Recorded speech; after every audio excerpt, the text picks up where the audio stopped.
Hi guys! Welcome to Mabis Tutorial. Today's tutorial ang pag-uusapan natin ay paano nga ba natin gagawin yung name natin sa TikTok account natin. Halimbawa yung personal account natin, yun yung in-apply natin para maging affiliate account siya.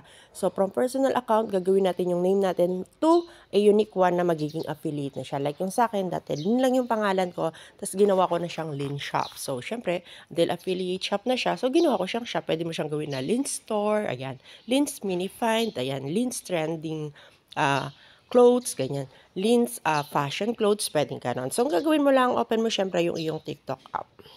So, pag open mo ng TikTok app mo, sa baba, sa kanan, sa baba, makikita mo yung profile na nakalagay, yung itsura ng tao. So, yung profile mo, click mo lang siya. Pagdating mo dito, i-click mo yung iyong edit profile.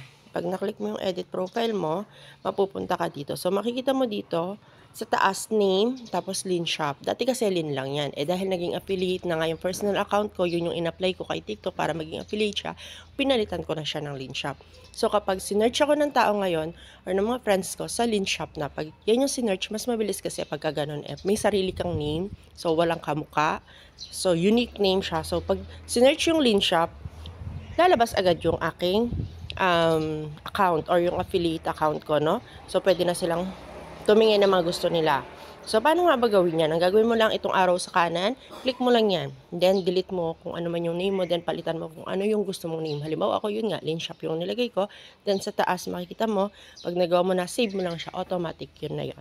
So, sana may naitulong ako. That's all for today's, guys. Thank you, and God bless. Para nga pala to sa mga affiliate beginners.